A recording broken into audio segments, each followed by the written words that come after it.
First speech at Nantucket, much sensation. Extraordinary speech of Mr. Garrison. Author becomes a public lecturer. 14 years experience. Youthful enthusiasm. A brand new fact. Matter of my author's speech. Could not follow the program. Fugitive slave ship doubted. To settle all doubt I write my experience of slavery. Danger of recapture increased. In the summer of 1841, a grand anti-slavery convention was held in Nantucket, under the auspices of Mr. Garrison and his friends.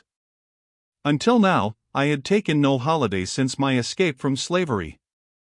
Having worked very hard that spring and summer, in Richmond's brass foundry, sometimes working all night as well as all day, and needing a day or two of rest, I attended this convention, never supposing that I should take part in the proceedings.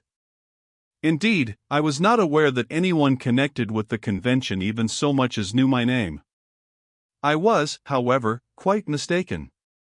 Mr. William C. Coffin, a prominent abolitionist, in those days of trial, had heard me speaking to my colored friends, in the little schoolhouse on 2nd Street, New Bedford, where we worshipped. He sought me out in the crowd, and invited me to say a few words to the convention. Thus sought out, and thus invited, I was induced to speak out the feelings inspired by the occasion, and the fresh recollection of the scenes through which I had passed as a slave. My speech on this occasion is about the only one I ever made, of which I do not remember a single connected sentence. It was with the utmost difficulty that I could stand erect, or that I could command an articulate 2 words without hesitation and stammering. I trembled in every limb. I am not sure that my embarrassment was not the most effective part of my speech, if speech it could be called. At any rate, this is about the only part of my performance that I now distinctly remember. But excited and convulsed as I was, the audience, though remarkably quiet before, became as much excited as myself. Mr. Garrison followed me, taking me as his text, and now, whether I had made an eloquent speech in behalf of freedom or not, his was one never to be forgotten by those who heard it. Those who had heard Mr. Garrison oftenest, and had known him longest, were astonished. It was an effort of unequaled power, sweeping down, like a very tornado, every opposing barrier, whether of sentiment or opinion. For a moment, he possessed that almost fabulous inspiration, often referred to but seldom attained, in which a public meeting is transformed, as it were, into a single individuality, the orator wielding 1,000 heads and hearts at once, and by the simple majesty of his all-controlling thought, converting his hearers into the express image of his own soul. That night there were at least 1,000 Garrisonians in Nantucket. The close of this great meeting, I was duly waited on by Mr. John A. Collins, then the general agent of the Massachusetts Anti-Slavery Society, and urgently solicited by him to become an agent of that society, and to publicly advocate its anti-slavery principles. I was reluctant to take the proffered position. I had not been quite 3 years from slavery, was honestly distrustful of my ability, wished to be excused, publicity exposed me to discovery and arrest by my master, and other objections came up, but Mr. Collins was not to be put off, and I finally consented to go out for 3 months, for I supposed that I should have got to the end of my story and my usefulness, in that length of time. Here opened upon me a new life, a life for which I had had no preparation. I was a graduate from the peculiar institution, Mr. Collins used to say, when introducing me, with my diploma written on my back. The 3 years of my freedom had been spent in the hard school of adversity.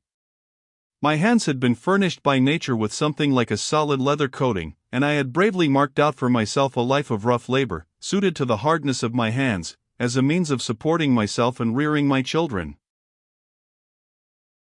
Now what shall I say of this 14 years' experience as a public advocate of the cause of my enslaved brothers and sisters?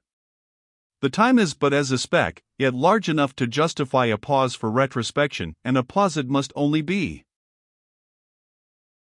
Young, ardent, and hopeful, I entered upon this new life in the full gush of unsuspecting enthusiasm. The cause was good, the men engaged in it were good, the means to attain its triumph, good, heaven's blessing must attend all, and freedom must soon be given to the pining millions under a ruthless bondage. My whole heart went with the holy cause, and my most fervent prayer to the Almighty Disposer of the hearts of men, were continually offered for its early triumph. Who or what, thought I, can withstand a cause so good, so holy, so indescribably glorious. The God of Israel is with us. The might of the Eternal is on our side. Now let but the truth be spoken, and a nation will start forth at the sound.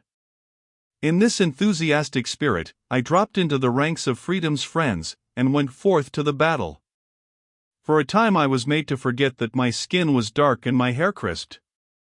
For a time I regretted that I could not have shared the hardships and dangers endured by the earlier workers for the slaves' release.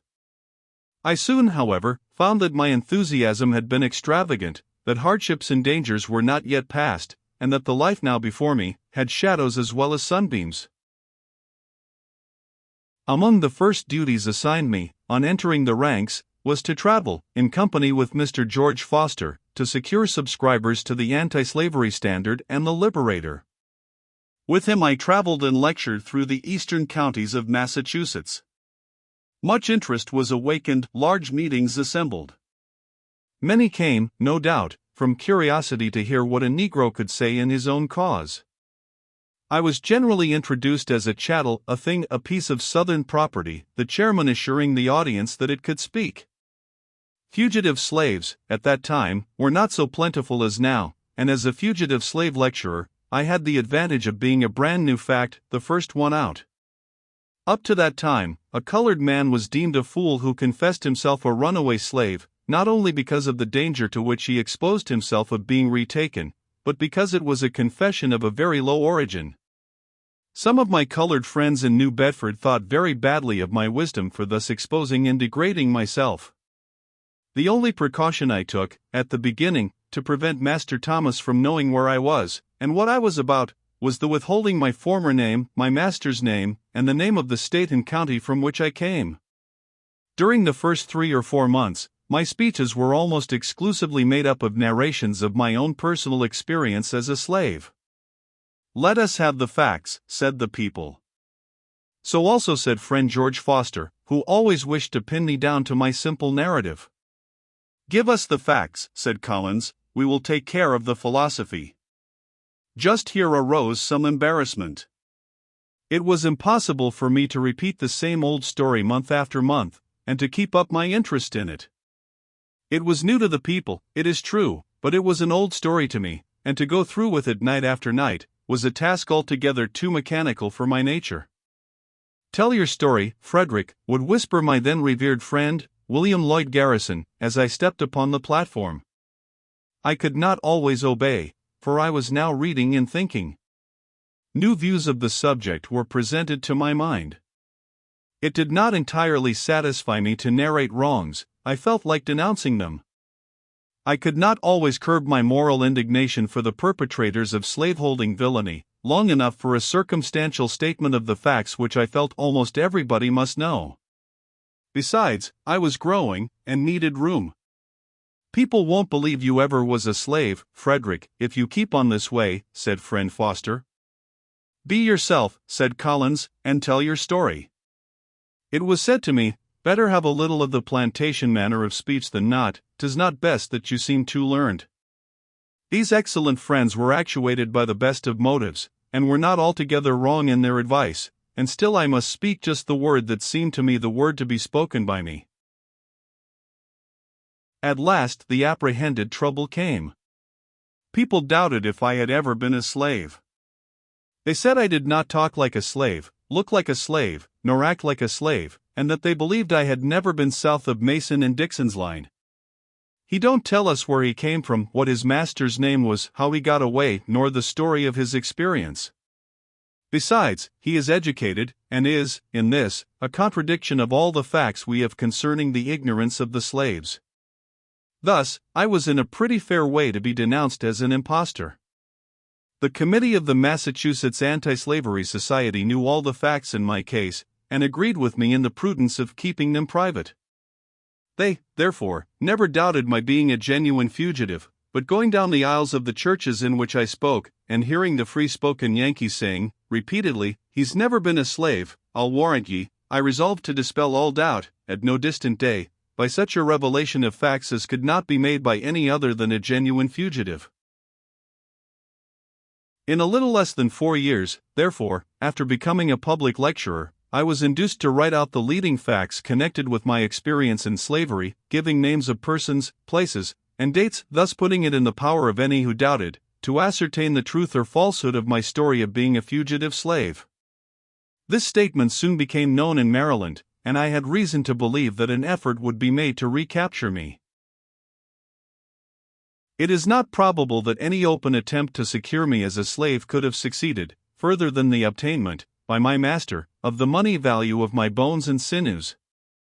Fortunately for me, in the 4 years of my labors in the abolition cause, I had gained many friends, who would have suffered themselves to be taxed to almost any extent to save me from slavery. It was felt that I had committed the double offense of running away, and exposing the secrets and crimes of slavery and slaveholders.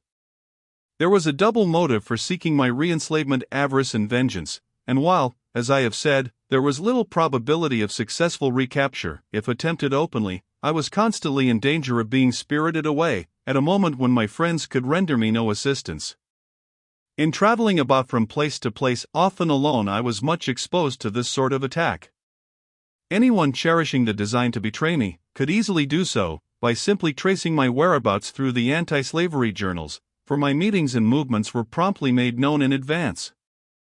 My true friends, Mr. Garrison and Mr. Phillips, had no faith in the power of Massachusetts to protect me and my right to liberty. Public sentiment and the law, in their opinion, would hand me over to the tormentors. Mr. Phillips, especially, considered me in danger, and said, when I showed him the manuscript of my story, if in my place, he would throw it into the fire. Thus, the reader will observe, the settling of one difficulty only opened the way for another, and that though I had reached a free state, and had attained position for public usefulness, I was sick, still tormented with the liability of losing my liberty. How this liability was dispelled, will be related, with other incidents, in the next chapter.